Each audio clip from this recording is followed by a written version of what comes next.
Welcome back from lunch. Our first presentation is going to be by Western Digital. And Matthew's here from Western Digital, although I don't see him in the audience. There he is, okay.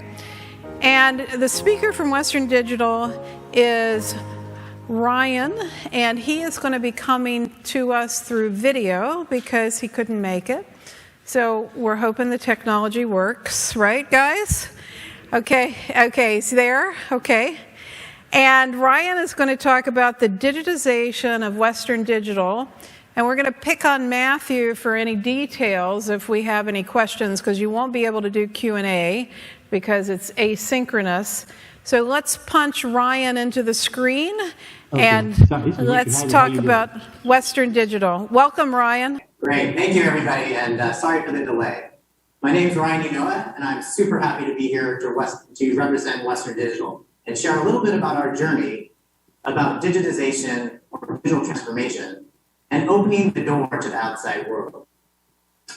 I'm in charge of the supply chain and then now transferring into a new role in digital transformation, in charge of the transformation for the entire operations and business unit structure. So with that, let's get started. Let's get started on kind of our general agenda. We're going to talk about a couple of things. One is I'm going to start with an overview about Western Digital. Give you a sense of our scale, the products, the things that we are doing at Western Digital. We'll talk about digitization or digital transformation, basically our definition. We'll talk about then a case study where we talk about extending the centralized planning approach and platform, digitize our planning process, our supply and demand optimization, and then the key metrics that we see improving over this transformation. And then we'll step a little bit into expanding the usage of that framework, adding in technologies to do deeper and deeper analytics, and joining across those into our platforms, automating those, and seeking out the true power of those automations and those deeper analytics. And then the last step, what we envision for the future. How do we envision bringing all of these things to bear the true benefits for the entire community in the supply chain? As we look at multi-enterprise and how WD sees multi-enterprise as our future. So let's go ahead and get started. Western Digital has a portfolio, a wide portfolio, probably the widest in the world storage market. We have the leading portfolio of solutions going all the way from the SSD market or the flash solid state memory devices, all the way to our hard drive infrastructure, where we supply the cloud and many of you in your daily lives. We have over 14,000 active patents across both portfolios and have tremendous scale. We operate with about 65,000 people around the world to produce all our goods on a number of different factories in almost every continent of the world. And from a customer standpoint, you know us under two basic brands, Western Digital or WD, and the SanDisk brand that you see in common in the marketplace. From a product perspective, we have a whole host of the portfolio, spanning from both products that you know, like things that you buy at Best Buy or e-tail, Amazon, e-tail, or at our e-store for many of our technologies, hard drives, USB drives, removable media like cards and mobile for your mobile handset, as well as those things in your computers, SSDs, hard drives, and then also things that provide our infrastructure. Things that are less known, that are embedded devices, either as components in your mobile phones, like our iNAND product, or things that provide for the infrastructure. Things that are in your cloud storage providers, whether the high-capacity hard drives or appliances that are lesser known, but still support the infrastructure. At this tremendous scale we're producing across the world, we actually had to deal with many different types of problems and disruptions across the supply chain, like many of you have over this last 3 years. And to enable us in a better way, we looked at what we need to do and expand our transformation on the digital journey. So let's first talk about what we see as the digital transformation, because we do believe that digital transformation is critical, but we first must define for all of us in this discussion what Western Digital considers digital transformation. We look at digital transformation in three lenses. Automation, how we can do things in a more automated way, removing people and manual processes to speed up individual responses and take away manual type of work and replace it with work that machines can do. 2, we talk about analytics. Going deeper into the problems, going deeper than any one person can do by enabling machines to deal with large amounts of data and enable database decision-making to improve our capabilities. And then 3, the network. So how do we take these automated responses, link them to deeper analytics, and then link them across the supply chain with a connected data flow to make decision-making and consider the bigger picture and how we do better in the bigger picture overall as a company. So as I go through the discussion today, think about how those 3 aspects come to life in when we're sharing with you our personal story and our digital transformation on the last 20 to 30% of our supply chain. So as we were looking at our digital journey, we have shared with many of you a story of lights off planning that covered about 70 to 80% of our volume. We'll call that product 1. When we looked at our digital transformation, we saw that we needed to actually drive that improvement into another part of our product line, a product line that was relatively untouched in its transformation. Pictured on the left is this supply chain in a very simple way and how we were running it. We were running it basically as a single company that had 3 individual companies embedded inside of it, much like our supply chains, passing a signal of demand and supply as if we're separate companies, stair-stepping down the supply chain from the product level to the material level, and then into the component creation level. All part of Western Digital physically, but not from a planning perspective and optimization perspective. And this stair-step approach basically was passing signal to signal to signal, dealing with many of the same problems that we see in the supply chain, extended supply chain itself. Bullwhip effects, local optimization, not global optimization, and delays of signal getting through in a timely basis. On the right side is a model that we've championed and moved towards in much of our supply chain over this last 15 years.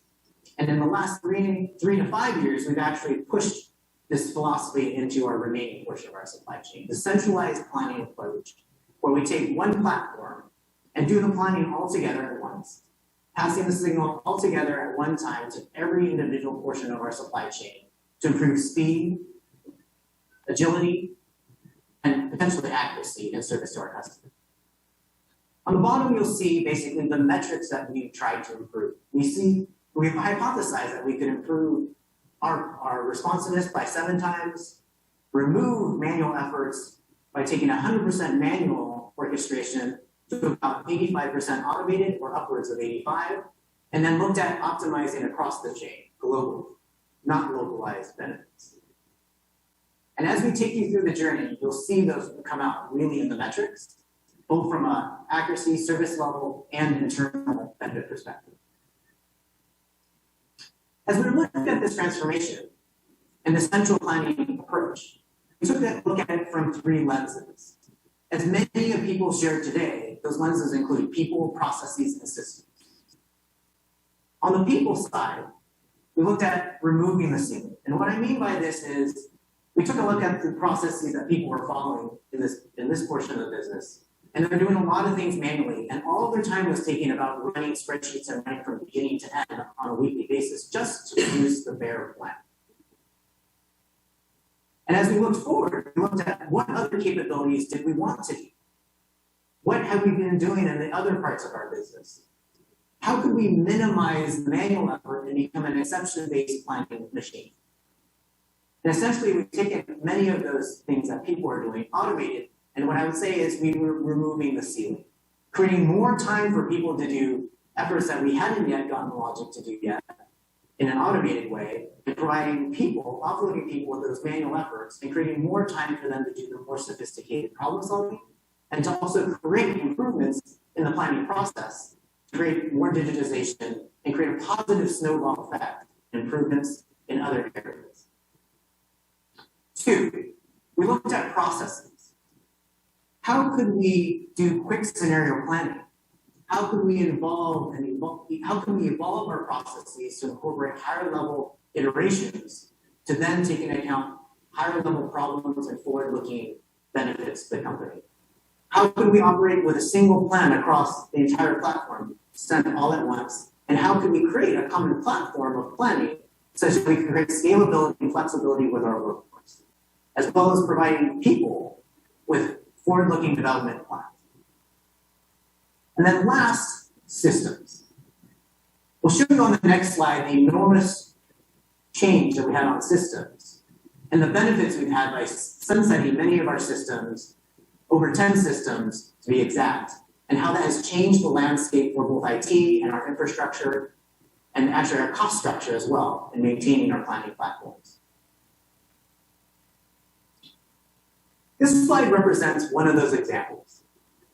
On the left, I'll draw your attention to the 3 different product segments that we're talking about today. Segment 1, highly automated, operating at scale, which I'll talk about on the next slide, the complexity, the nature of automation, and a little bit about the sophistication and timeliness. On the right side, 2 product segments that are operating a completely different host of systems, processes, and platforms, depicted in the different colors. And if you count up those colors and look at the detail, you'll see that many of them were homegrown. And like many of you have illustrated today, talking about Excel or change and moving into the different platforms and capabilities that are offered today in analytics and deeper learning capabilities, were cemented in more manual processes and custom platforms. And what we've moved to is on the right side, a simplified view that creates connectivity between all the different product segments to create global optimization across Western Digital, and create a simplified platform where planners can move left to right across different product lines with relative ease. Now, we're not done yet.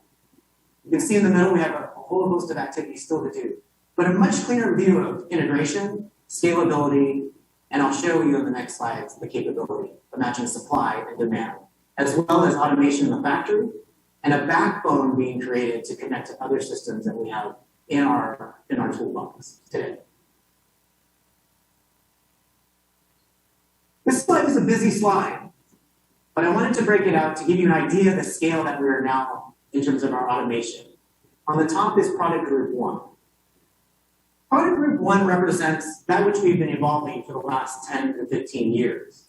Our platform that's basically taken alternates planning, capacity, and over 1.5 million constraints on a daily basis and runs all our factories in product category 1 at tremendous scale, operating over 2 million units a day and replanning twice a week in all of our factories. Both factories that we own from end to end, and also factories that we partner with others to create our supply chain.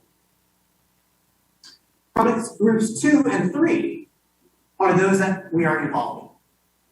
And in this short period of 3 years, I've implemented a system that can do supply and demand matching with 300,000 constraints on a daily basis and provide allocation and repromise orders over an extended horizon, which I'll talk about the improvements in the next slide.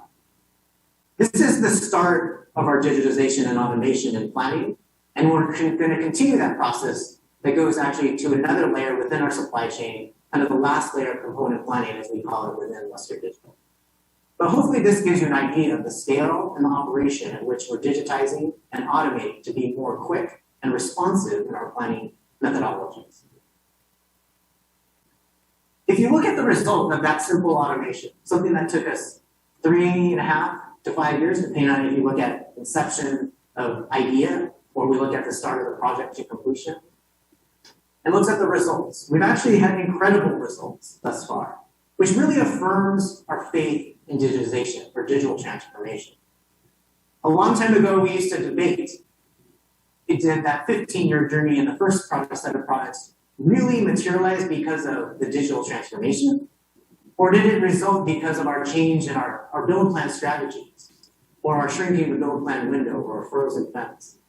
And it's clear to us now through this 3-year journey that basically many of the metrics were realized because of this digital transformation. On the left, you'll see an incredible increase in our order promising performance and our order promising visibility. We were able to increase our order promising window, giving visibility to customers at a time of uncertainty with COVID. We were able to increase that over 5 times the current window, promising over 6,000 orders on a week Or over that horizon, 30,000 orders repromised daily based on all the changes that were readily happening in the supply chain. 2, we're able to increase the supply visibility internally, spreading that visibility over 3 quarters so we could make better decisions about supply allocation, about pricing, about our promising to our customers, and how we look at how we want to reshape what we do in production. And then 3, we're able to improve on-time delivery from the onset of the go live on our product rollout by over 225% over a short period of about 4 months, linking our visibility to actions, plan, and execution.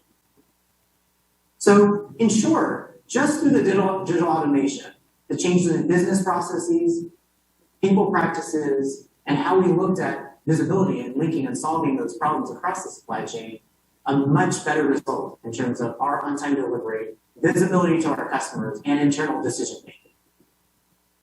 But more importantly, we also talk about how we bring the outside world in. How do we start to use this framework of digitization and digital transformation to enable other aspects of deeper learning? Because I said that the first part was automation, which you kind of saw here. But the next part's about taking deeper capability and adding those to the toolbox and linking them overall to our capabilities within the network. On this slide, we're illustrating the real-time optimization engine that we enabled, the 300,000 constraints that we're running in the blue box in the middle. And on the left and right of it, capabilities that we actually already had in our toolbox, and now with this digital backbone, we're able to take advantage of the analytics. And ultimately, it's about taking advantage of those analytics to actually create a better solution overall and better outcome for the entire business, not just seeing them applied in one place or the other. So we've added the capabilities that we've already started investigating in our other market segments and actually move those into implementations to link up with our planning engines on the forecasting side, where we're taking consumer views of the marketplace and looking at simulating outcomes, creating a more rapid response in forecasting and forecasting analytics, with taking a deeper looking at our forecasting practices through data analytics and deeper automation, where humans are dealing with exception-based planning in that realm as well. Humans are enabled with many different planning models and forecasting models and making decisions about what they see as patterns in the marketplace to further change the forecast as they enter it into our real-time optimization engine. The second thing we're doing is taking the predictive models, or our better than real-time models, and looking at how the supplier end is seeing the effects of COVID-19. And we were taking that and seeing the trends and the patterns that we see in the supply base, predicting those, and then entering those as scenarios into our real-time planning engine, and then looking at how the range of possibilities and outcomes come about, and looking at how we would attack those before they actually happen. And then third, linking that with our predictive logistics models, where we look at both cost predictions as well as disruptions in the supply chain to reroute our logistics platforms and paths as we ship out goods, and consider those as we both look at cost and on-time delivery and those trade-offs to our customers. In the future, we look at actually linking these in a more automated way. In fact, we're in the process of doing this with what I illustrated with the robots here. Currently, we actually take those processes, we output those processes and put those as constraints or scenarios into our planning engines. And in the future, we're actually going to run iterations more automatically by linking these with robots, so to say, or connectivity, or network, as others will call it.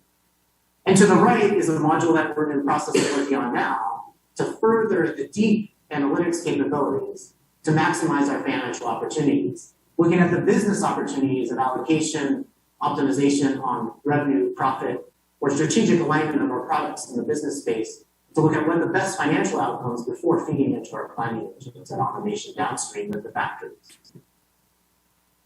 Currently, we have only embedded a cost analysis into the real-time optimization and really look at this as to be able to optimize our overall financial performance across the business sectors. This world that we're showing here on the chart really was centered on what we used to call the old end-to-end. And the old end-to-end basically took it from beginning of our supply base to the end of our customer. But I wanted to take you into a world that we actually see as the next journey for Western Digital. And that next journey takes us beyond our four walls.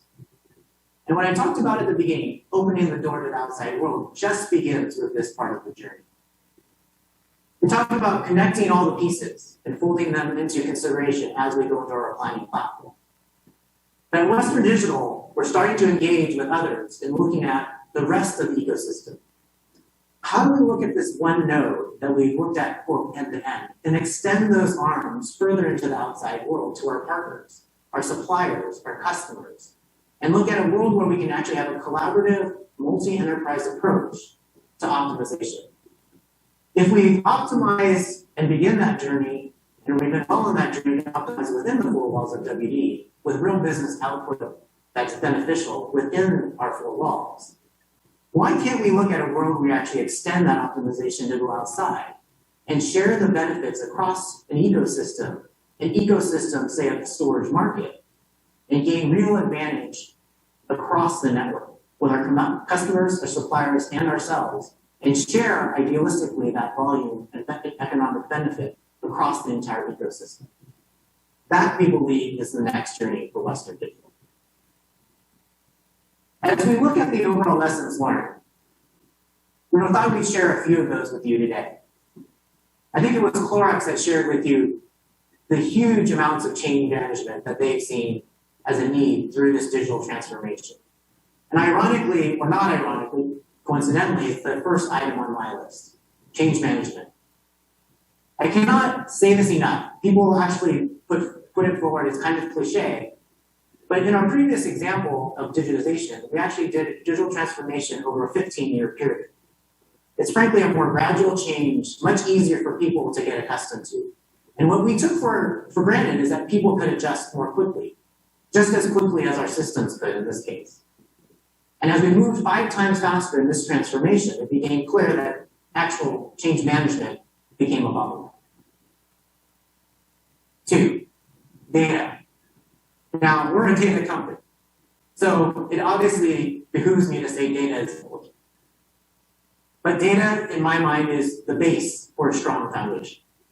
It's critical. In fact, when I talk to my team, and I look around the room, and we talk about transformation, the biggest unsung heroes of that transformation are those that are doing data governance and are looking at the infeed of data and creating that strong base. I talk about the Leaning Tower of Pisa and tell a story about how engineers continued to build the Leaning Tower of Pisa and forgot to build a stronger base and reinforce it, and step back and reinforce that base before they completed the tower.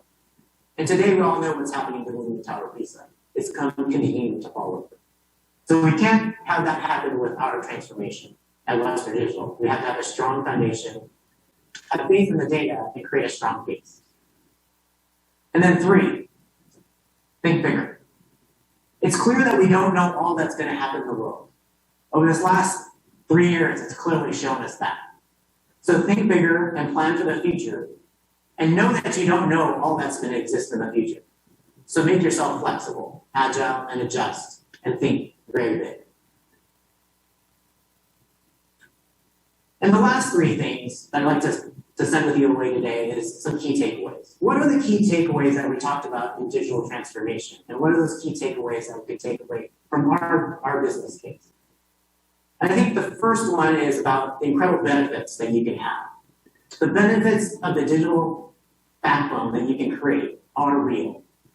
They're real and they can be accelerated more than we ever thought before. We actually did this implementation almost completely during COVID, remotely, where people were asking to travel and do all the normal things that we do. We can actually do those things in a more efficient, and we can realize those things in a more accelerated way. 2, to harness the true power of enhancing our systems with these AI capabilities and deeper analytics, you need to actually enable that connectivity across the supply chain. It's no longer good enough to do deeper analytics and put a point solution in. You actually have to act on them quicker through automation and your digital backbone, and you need to connect them to real-life problems and optimize across the chain. which actually brings me to number 3. The old end-to-end should really only be viewed as a foundation for our future. We need to concentrate on connecting them and extend that arm beyond our 4 walls, beyond the 4 walls that we used to see as our digital journey, and go toward this multi-enterprise digitized approach, where we can actually optimize across the entire chain for the benefit of all of us.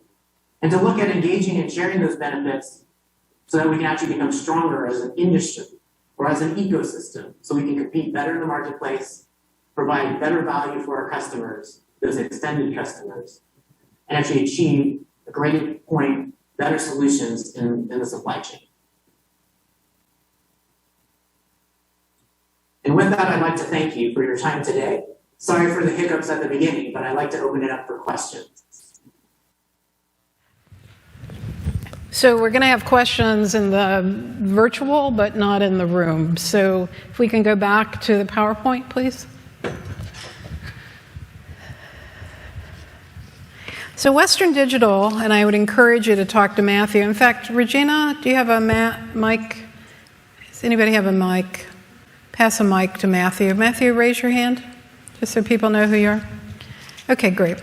So Matthew, give us your insight on the Western Digital journey, because you know Ryan, and what would you say? I would say we're doing a lot of the right things. Hold your mic right there. Hello? Better? Better. Doing a lot of the right things. We're progressing. Our company's changing a lot, especially in the last 2 years. We've made a lot of siloed improvements, and we're linking those together now, all with their own with their own sources of truth, and bringing those together. What Ryan said, and also extending that outside of the enterprise is really going to bring a lot of powerful insights to us and capability. So, being a person in the organization, what would you say about unlearning at Western Digital? Your experience, you talked about change management, but unlearning. What have you had to unlearn? Everything. Give us some examples. The kitchen sink? Wow. I get just a case in point from the personal experience that we had in logistics was we unlearned all of our former processes, right? So we threw all of those processes out, and we reset all of the processes to align with the tool set. And so that was hard for everybody to go through, from the management through the ground level, executing on a day-to-day basis. And when I say everything, I mean everything. We really just rewrote everything to match what the tools could do and what we wanted it to be in the future. And so the unlearning continues.